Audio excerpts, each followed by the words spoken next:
오늘은 수시원서를 접수할 때 여러분들이 가장 많이 하는 실수 베스트 3를 정리해드리도록 하겠습니다. 마음이 급한 분들도 많을 테니 바로 본론으로 넘어가도록 할게요.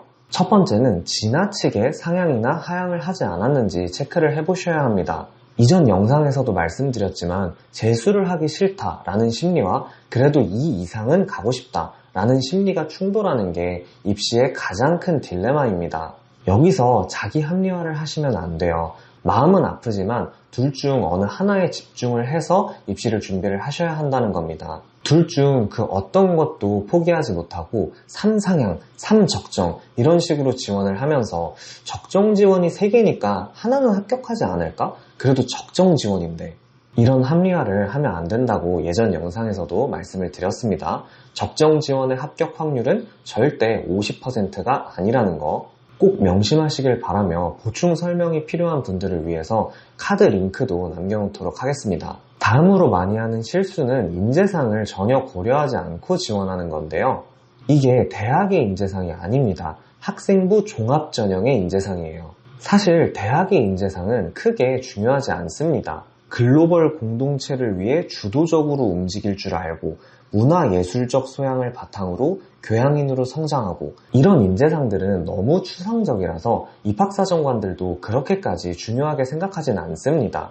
그러나 모집 요강에 명시된 학생부 종합전형의 인재상, 학생부 종합전형의 평가 기준은 상당히 중요해요.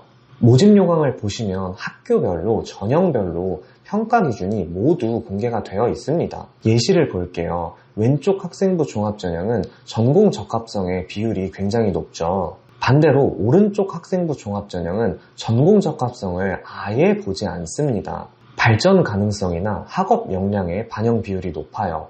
이 두 전형은 바로 왼쪽이 중앙대, 오른쪽이 서강대인데요. 이 학교들의 경우에는 두 학교를 모두 후보에 올리고 있는 학생들도 굉장히 많을 겁니다. 즉, 이 둘 중에 하나에만 지원해야 하는 상황이라면 단순히 과나 입결의 차이만 볼 게 아니라 전형의 평가 기준 차이까지 고려해서 원서 선택을 하셔야 한다는 겁니다. 너무 많은 학생들이 학생부 종합전형을 선택할 때 단순히 과나 입결만을 보고 있어요. 넓게 보는 학생들도 자기소개서의 유무, 면접의 유무를 확인할 뿐입니다. 하지만 학생부 종합전형이 다 똑같은 학생부 종합전형이 아니라는 거, 평가 기준이 다 다르다는 거를 꼭 명심하시고 내가 나에게 맞는 학생부 종합전형을 고른 게 맞는지 꼭 한번 점검을 해보시길 바랍니다. 다음으로 많이 하는 실수는 면접이 있는 전형을 쓸지를 결정할 때 말을 잘하는지 못하는지를 기준으로 선택을 하는 겁니다.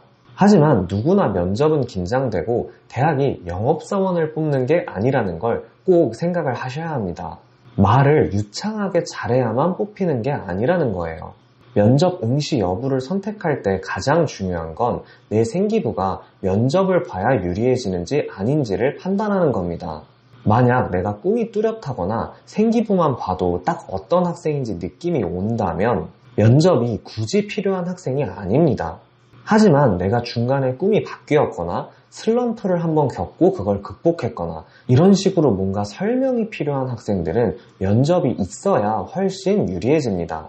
면접이 없는 전형이라면 대학 입장에서는 어떤 학생인지 딱 알겠는 학생을 뽑을까요? 아니면 어떤 학생인지 잘 모르겠는 리스크가 있는 학생을 뽑을까요? 이 부분을 잘 한번 생각해 보시길 바랍니다.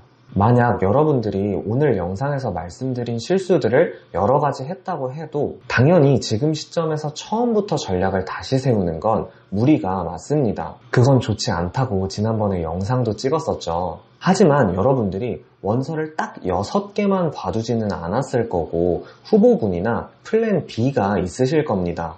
그 범위 안에서 융통성 있게 움직이면서 전략을 조금만 수정해 보시면 좋을 거라 생각합니다. 오늘 말씀드린 내용들이 도움이 되었길 바랍니다. 감사합니다.